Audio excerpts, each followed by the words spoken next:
I'm Dr. Andy Egwim, founder of MoneywiseDoctor.com. You probably have been getting our emails and reading our articles on the websites and on different financial platforms and also social media platforms.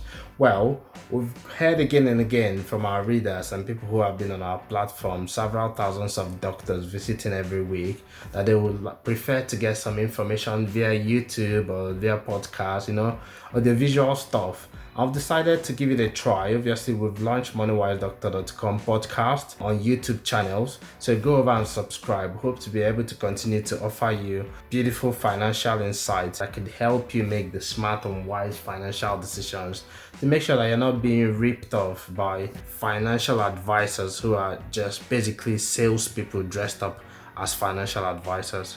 I haven't got anything against financial advisors. I think financial advisors are great, but we often find that when it comes to doctors and healthcare professionals, there are certain financial advisors that seem to be targeting doctors and healthcare professionals specifically. And when we did a deep dive, some of them gave different reasons.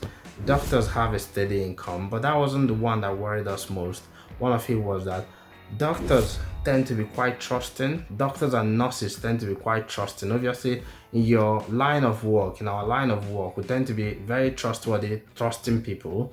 So we often sometimes transfer this trust to people who have promised to help us with our finances, and sometimes they've given us advice that is not even what the paper is written on. Unfortunately, in the financial industry, they're not required to have the same level of ethical, standards as the medical professionals. So why I'm saying there are good ones, and of course they're regulated, but you want to make sure that whoever you're getting advice from is not just giving you advice that's only going to benefit them, but is also going to work in your favor. So I put MoneywiseDoctor.com together initially because I've had a lot of friends calling to ask questions about finances, that it was taking a lot of time to answer several calls daily.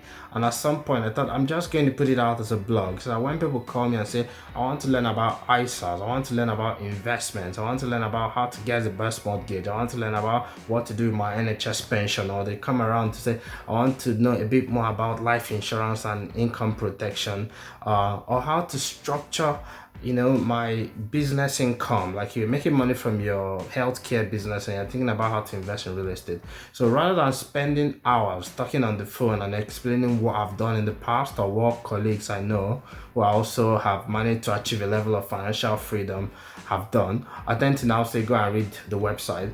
But now I realize that, well, some people do like to listen to videos and listen to podcasts, just like me. I do like to listen to podcasts and videos. That's why we've put this together. I hope you enjoy it. I hope you get good information.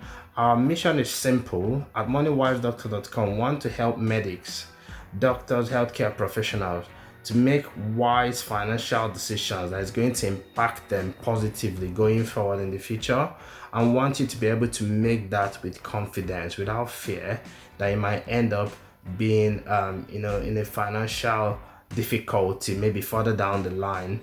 So our goal is to help to also point out those pitfalls and also highlight opportunities that medics could actually use to make sure that they are on very firm financial footing, and then work out what they need to make sure that they are comfortable in retirement. Head over to MoneywiseDoctor.com. You can subscribe to the newsletter.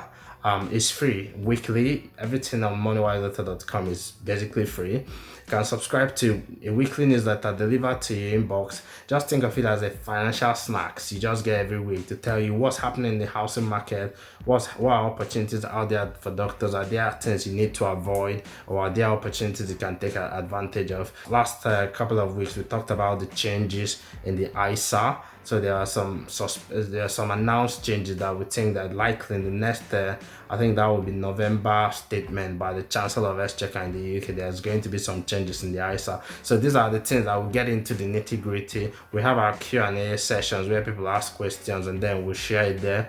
Yeah, so I can't see any reason why not to take an advantage of this huge opportunity to make sure that you take charge of your finances and make sure that you're in control and you're doing the right thing for you and your family. Right, so obviously we're on YouTube now, so you can click subscribe or not, but if you want to make sure that you continue to get our updates, click subscribe and press on the bell. the bell button that will let you know when we release new videos. We aim to release a couple of them, 1 or 2 every week, and let's see how that goes. And thank you for stopping by and for listening to me drone on and on about finances. All right then, bye bye.